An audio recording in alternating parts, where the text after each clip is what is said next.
Scorsese Batman, the Joaquin Phoenix Joker trailer is a pitch-black mashup of De Niro's 3 best Marty movies. You talking to me? Yeah, and 2 of your pals. On this IMDb brief, we break down all the Scorsese references and Batman Easter eggs in DC's Joker. Bullying the Bat since April 1940, the Joker has evolved into one of the most beloved bad guys. Each film has taken its version of the clown prince of crime a step further into the darkness, but writer-director Todd Phillips and star Joaquin Phoenix seek to out-Dark Knight them all with Joker. This film launches Warner Brothers' series of DC films that exist outside the DC extended universe of Wonder Woman 1984, Justice League, and Khaki Sparkle Fingers. No, it's not. That's not my name. That gives Phoenix and Phillips the freedom to retcon the character into essentially whatever they want. If I'm going to have a past, I prefer it to be multiple choice. And they must see Joker as a classic Scorsese character from a trio of films that all dealt with obsessive outsiders, all set in New York, all played by Robert De Niro, who just so happens to be in Joker. What's the matter with you? Look at me. Now look at you. Now look at me. Raging Bull is Scorsese's 1980 masterpiece about a boxer's fixation on being the best, and how that ruins his life around him.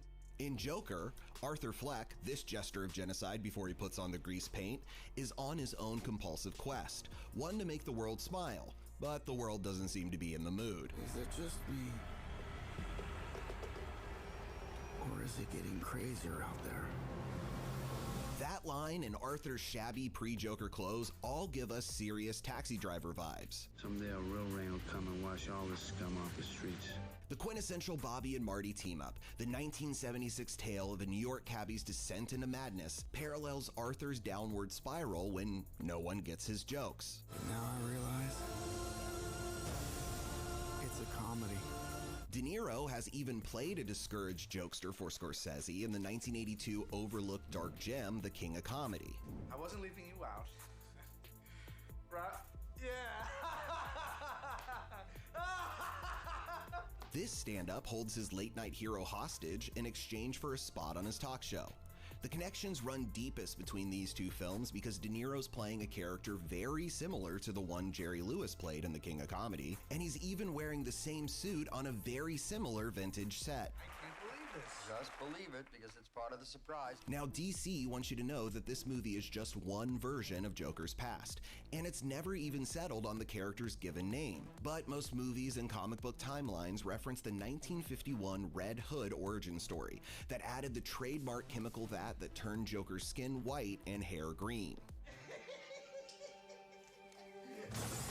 Now, the vat may not make an appearance in 2019's Joker, but there's plenty of Batman Easter eggs like a social worker named Deborah Kane, the same surname as creator Bob Kane. There's a quick appearance of Thomas Wayne, aka Batman's dad, and of a sullen boy who we believe is the young Cape Crusader himself. Plus, the root of his whole story, all that stands between a good man and an evil one is just one very bad day, is the moral of writer Alan Moore and artist Brian Boland's 1988 one-shot sensation, The Killing Joke, the comic that most heavily influenced Tim Burton's Batman, and thereby every single movie Joker from that point on. See, I'm not a monster.